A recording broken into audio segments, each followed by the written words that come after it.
고속철이라고 타이트하게 이제 배가 흔들리거나 이러면 안 되니까 이걸 운동 과정에서 힘이 과하게 걸렸던 건지.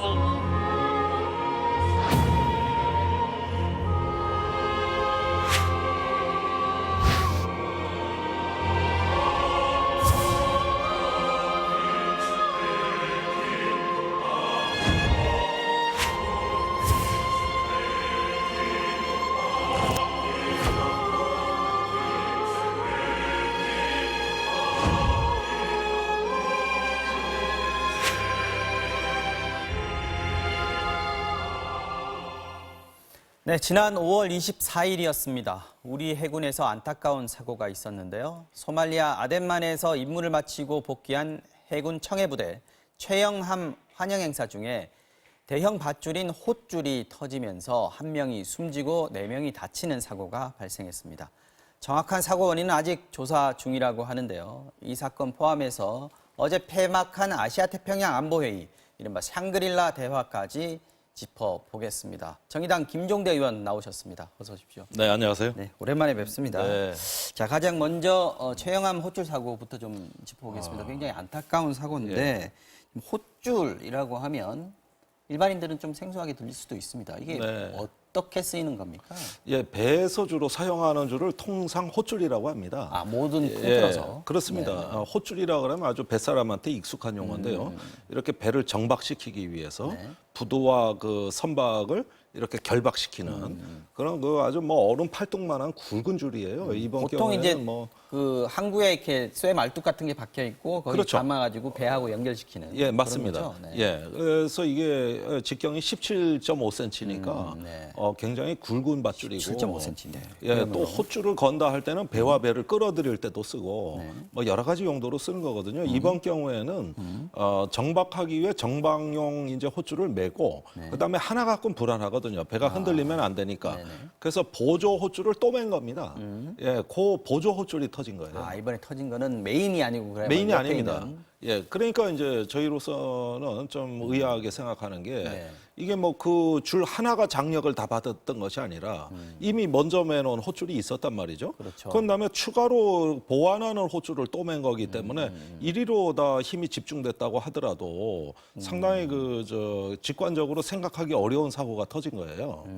그런 점에서 이미 메인 밧줄을 다 홑줄을 메고 있는 상태에서 또 터졌다. 그렇다면 배가 어떤 그 움직임이 있었거나 아니면은 과도하게 장력을 이걸 감아 돌리는데 홑줄을 잡아당길 때 과도하게 잡아당겨-가지고 이 장력을 견디지 못한 그 홑줄이 결국 터진 것 아닌가. 그리고 터졌다 하더라도 왜 이렇게 인명 피해가 컸느냐. 그렇죠. 이런 점인데 이게 그 나일론으로 된 홑줄입니다. 굉장히 탄성이 강해요. 그러니까 원래 이런 거는 이제 예산을 절감하기 위해서 나일론 홑줄을 쓴 것 같은데 최근에 들어와서는 이런 사고를 예방하기 위해서 피해가 발생 안 하는 터져도 그렇게 탄성이 있는 것이 아니라 뜯어진다거나 아니면 부서지는 형태로 해가지고 인명사고를 줄이는 홑줄도 많이 개발돼 있거든요. 잠시만요. 지금 이제 김 의원님께서 지적을 하시는 부분이 지금 이제 합동사고조사위원회에서 조사는 하고 있는 중인데 지금 김 의원님이 보시기에 사고의 원인은 이것인 것 같고 이게 문제인 것 같다 지금 얘기를 하시는 거거든요. 네, 홑줄이 지금 나일론 홑줄이라서 피해도 더 컸고 사고도 일어났다 이렇게 지금 보시는 거죠? 예, 그렇습니다. 네, 어떤 부분이 그러면 문제인지 다시 한 번만 좀 설명해 주시죠. 예, 여러 가지 문제가 있는데 지금 합동조사위원회가 그 부사령관, 그 진해기지의 부사령관이 단장이 돼서 조사를 하고 있어요. 그렇군요. 그래서 저도 국방위원이지만 그 사고 조사를 기다리고 있습니다. 그런데 여러 가지 요인이 겹쳐서 일어났다는 것이죠. 방금 말씀드린 대로 홑줄 자체가 예산을 절감하기 위한 저질 나일론을 쓴 것이 아니냐. 이게 규정 위반은 아닌 거죠? 지금? 이 홑줄 자체는 규격을 통과한 홑줄입니다.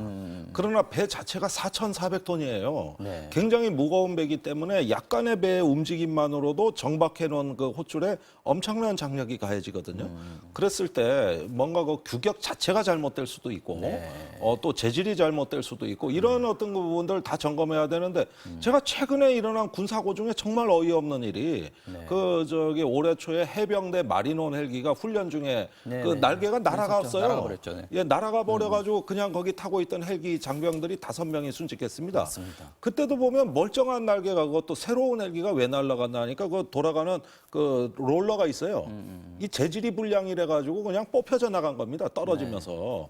그러니까 이렇게 있을 수 없는 사고가 이 홑줄에서 또는 헬리콥터의 그 로터에서 이런 것들이 군에 계속 재발되고 있어요, 지금. 왜 그럴까요? 그래서 이런 부분들은 어떤 그 기본에 충실하지 못한 우리 안전문화 불감증뿐만 아니라 기본에 충실하지 못한 거고 더군다나 그런 원인이 있다고 치자고. 그래서 사고가 발생했다 하더라도 네. 이건 작업 중이기 때문에 안전모도 써야 되고 안전장구를 다 착용해야 되거든요. 그런데 정복 입고 있었어요. 행사하느라고 행사 중에 지금 봐도 걸로. 이제 예. 그 해군들이 입는 예. 옷에다가 모자도 정복 모자를 지금 정복입니다. 쓰고 있는 건데. 예복입니다, 저거는. 네, 예복이죠. 예. 그런데 사실 이런 작업을 할 때는 좀 안전한 장구를 좀 착용했어야 된다. 이 지지가 그렇죠. 아니 당연히 조금 있다가 이제 환영식 행사니까 그 직전 준비라고 하는데 배를 정박시키고 준비를 한다는 건 행사가 아니에요. 그건 작업입니다. 네. 작업이면 작업 규정에 맞아야 돼요. 그러는데 뭐 헬멧을 쓴 것도 아니고 안전장구가 있는 것도 아니고 아무것도 없어요. 그냥 저대로 행사를 하려고 하는 거거든요. 그러니까 이 지휘관의 어떤 지휘 책임을 좀 물을 수밖에 없다고 보는 것이 그런 안전 조치가 다 끝난 뒤에 행사라는 거란 말이에요. 그런데 지금 보면은 이제 조금 있으면 군악대가 곧 연주를 시작할 거고 가족들도 저희 옆에 와 있어요. 200m 바깥에 와 있습니다. 그런 상태에서 벌어졌다는 것은 이거는 뭔가 기본의 문제가 아닌가. 저는 그렇게 밖에는 볼 수 없어요. 자, 규격 아까 얘기하셨는데 나일론 재질도 규격에 맞으면 그냥 사용하는 거 아니겠습니까? 이런 사고들이 그러면 그전에도 있었을 수도 있고 앞으로도 일어날 수 있다는 얘기인데 이게 더 심각한 거 아닙니까? 예, 기록을 찾아보니까 20년 전에도 있었고 그땐 사망 사고가 최근에도 홑줄이 터져서 부사관이 부상을 입는 사고도 있었더라고요. 근데 제가 그 해군의 좀 시스템에 항상 갖고 있는 의구심인데 해군은 한번 항해하면은 모릅니다. 안에서 어떤 일이 벌어지는지 또 배가 어떤 상태인지 장비가 어떤 상태인지 위에서 잘 몰라요. 네. 그러다 보니까 현장에서 알아서 조심하는 수밖에는 도리가 없는 경우가 많습니다. 그런데 지금 해군의 지휘관들이 자기 부하들이 무슨 배를 타고 있는지 어떤 장비가 가동되는지 노후화 정도는 얼마나 심한지 이런 걸 대부분 모르고 있다는 거예요. 이런 걸 체크할 수 있는 요즘 뭐 기술도 좋은데 빅데이터를 만든다든지 여러 가지 좀 보완할 수 있는 게 많은데 역시 이 배에서 바다에서의 일이라는 게 통제가 잘 안 되고 그러다 보니까 함장의 재량권이 크거든요.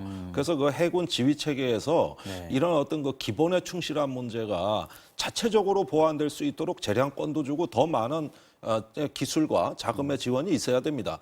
저런 홑줄 왜 못 갑니까? 적어도 다 안전 예상제일 홑줄로 이제는 다 교체할 때가 됐어요. 안전에 관한 문제는 조금 오버해도 되지 않느냐 이런 생각이 좀 듭니다.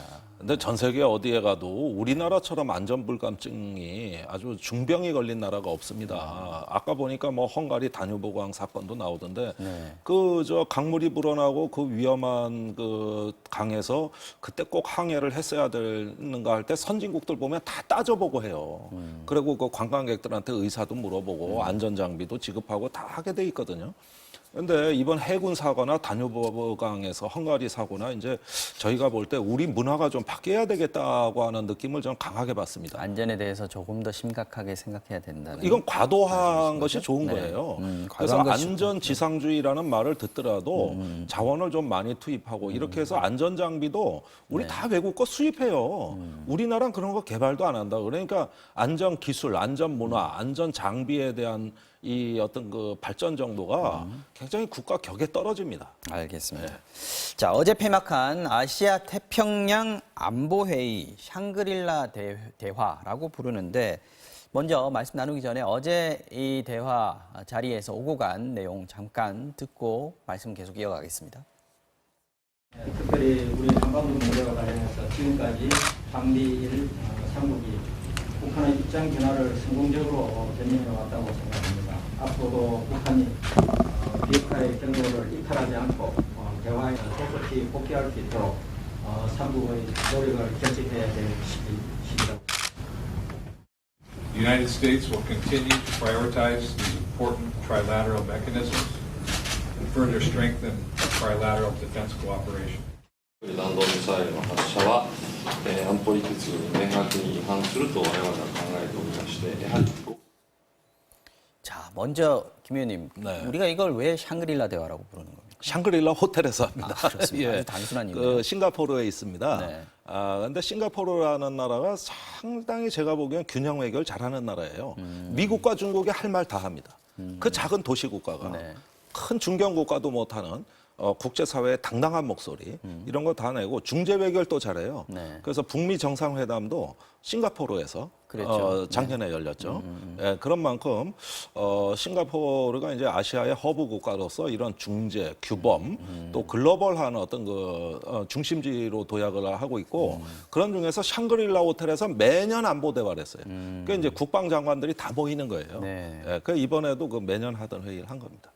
그런데 이번에는 가장 중요한 부분이 북핵 문제였을 텐데 이번에 미사일 관련해서 지난번 북한이 쐈던 미사일 관련해서 네. 한국하고 미일하고 의견 차이가 좀 있었다고 그러죠?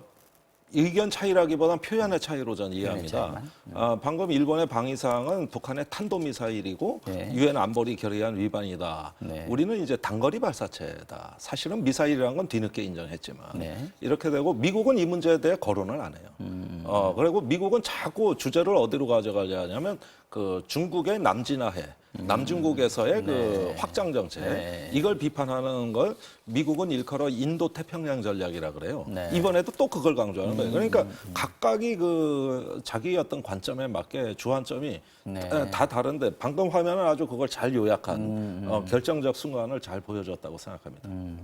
자, 만약에 이제 이게 단거리 미사일이냐, 단거리 탄도 미사일이냐라고 했을 경우에는 결국 유엔 안보리 제재를 받느냐 마느냐 이 문제 아니겠습니까? 물론이죠. 그런데 그 탄도미사일이라는 거는 보통 개발하는 목적이 있습니다. 대포를 쏴도 되는데 왜 미사일을 개발할까? 멀리 날려보내기 위해서. 그렇죠. 그것도 탄도라는 거는 탄이 날아가는 길이, 궤도가 있다는 얘기예요. 궤도를 따라서 포물선을 그리며 멀리 날아가기 위해서 개발하는 걸 탄도미사일이라 그러는데 그렇죠. 이번에 북한에서 발사한 건 170km밖에 안 나갔어요.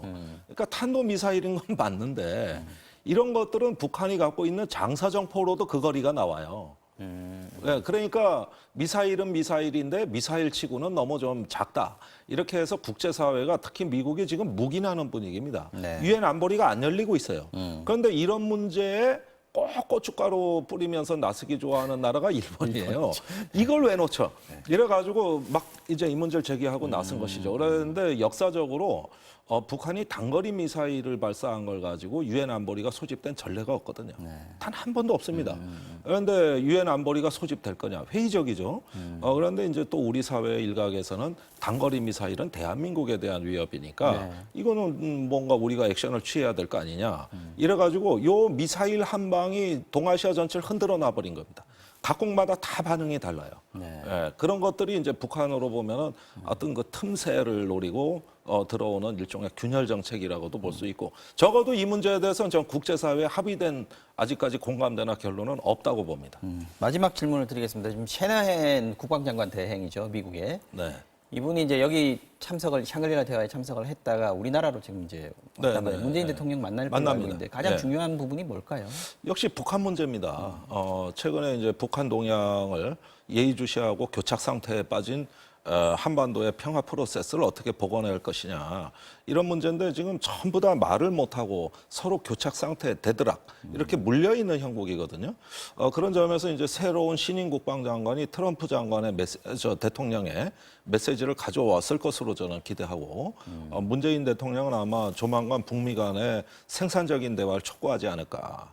예, 그러면서 뭔가 우리도 계속 노력하고 있다는 걸 보여주면서 대화를 촉구하지 않을까 이런 예상을 해봅니다. 알겠습니다. 자, 오늘 군사안보 전문가 정의당의 김종대 의원과 함께 자세한 이야기 나눠봤습니다. 오늘도 고맙습니다. 고맙습니다.